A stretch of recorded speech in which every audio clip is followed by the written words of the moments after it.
एक कहावत है कि कफन भी रो पड़ा होगा उस बेबस भाई का हाल देखकर। कफन भी रो पड़ा होगा उस बेबस भाई का हाल देखकर, जो बहन की मैयत लेकर आया था चंद रुपयों का सवाल लेकर।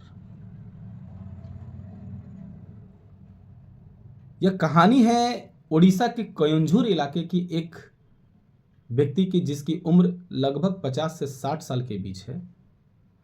उसकी बहन एक बीमारी से मर जाती है और बहन मरने से पहले अपने भाई को कहती है कि भैया, मेरे खाते में लगभग 19,000 के आसपास रुपया है, आप उसे निकाल लेना।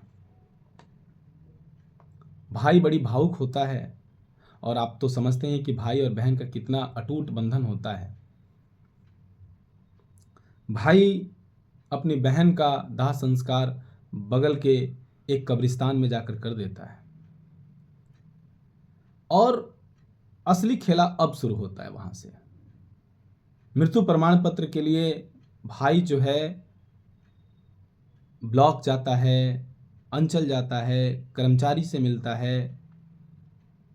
लगभग महीनों गुजर जाते हैं, उसके मृत्यु प्रमाण पत्र नहीं बन पाते हैं। फिर वो बैंक जाता है और ये बैंक और ब्लॉक वो बार बार आते जाते लगभग 2 महीना का वक्त बीत जाता है। बैंक के द्वारा जवाब दिया जाता है कि खाता धारक को लेकर आओ, नहीं तो मृत्यु प्रमाण पत्र लेकर आओ।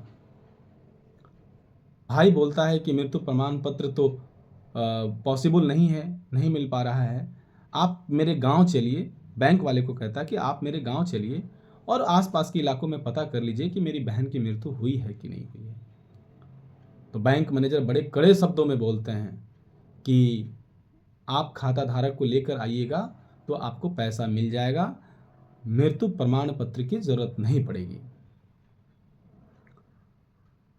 भाई बेबस, लाचार, मायूस, नंगे पांव, बदन पे कोई कपड़ा नहीं, बजाते एक धोती की और खाली पैर इस चिलचिलाती धूप में अपने गांव जाता है। और फिर वो कब्रिस्तान जाता है और उसी कब्र के पास जाता है जहां अपनी बहन को दफनाया होता है 2 महीना पहले। फिर बहन के कब्र को खोदता है, उसमें से 100 को निकालता है, जो 100 कंकाल में बदल चुका होता है। अपनी बहन के कंकाल को अपने कंधे पर रखता है, आंखें उसकी भरी हुई है।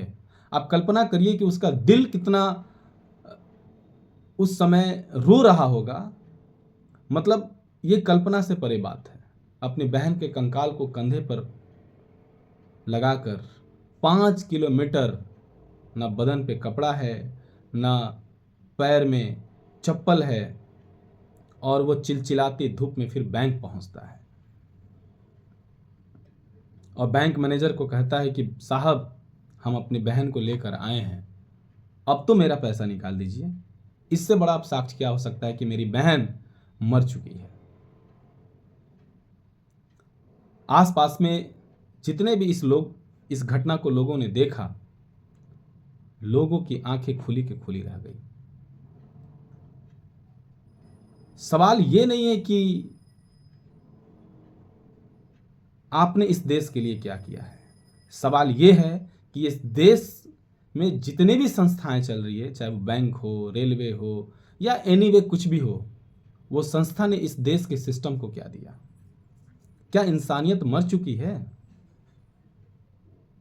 इससे बड़ा दुखद, इससे बड़ा गिरा हुआ घटना हो नहीं सकता इस देश में।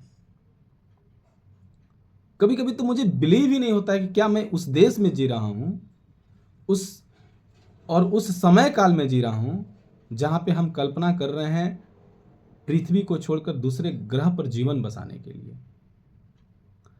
पहले तो अपने सिस्टम को सही कर लें। यह वही देश है और यह वही राज्य है, बिहार राज्य है, जहां पे 1 रुपया में अडानी को 10-50 एकड़ जमीन दिया जाता है।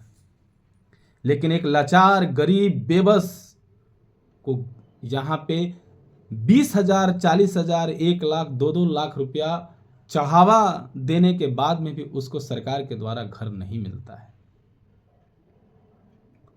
हम आप अगर सरकार से लीज कराएं तो 1 साल के लिए होता है, लेकिन अडानी साहब को 1 रुपया में 30 साल के लिए 1050 एकड़ जमीन दिया गया है।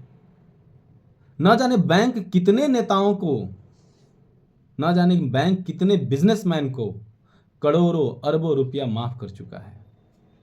आप विजय माल्या के ले लीजिए, नीरव मोदी को ले लीजिए, अडानी जी को ले लीजिए, ऐसे कितने।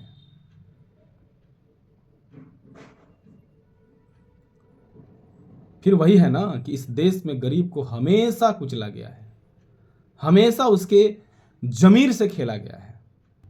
लेकिन महज 19,300 रुपया देने के लिए एक बेबस भाई को अपनी बहन का कंकाल कंधे पर लाद कर ले आना इस देश के सिस्टम पर सवाल खड़ा करता है। क्या यही वही भारत है जहां पे लिखा गया है कि अतिथि देवो भव?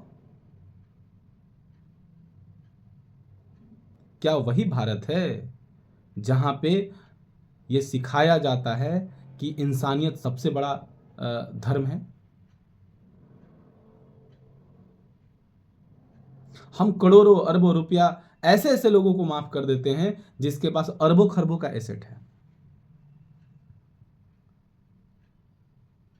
देश के सिस्टम को झुक जाना चाहिए, उस वृद्ध भाई के पैर पे झुक जाना चाहिए। आज मैं चांद की सफर करने को सोच रहा हूं, यह देश चांद पे जाने के लिए सोच रहा है, और यहां पर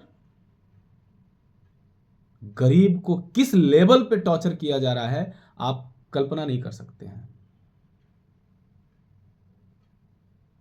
इंसानियत क्या इस देश की मर चुकी है? क्या इस सिस्टम का इंसानियत मर चुका है क्या?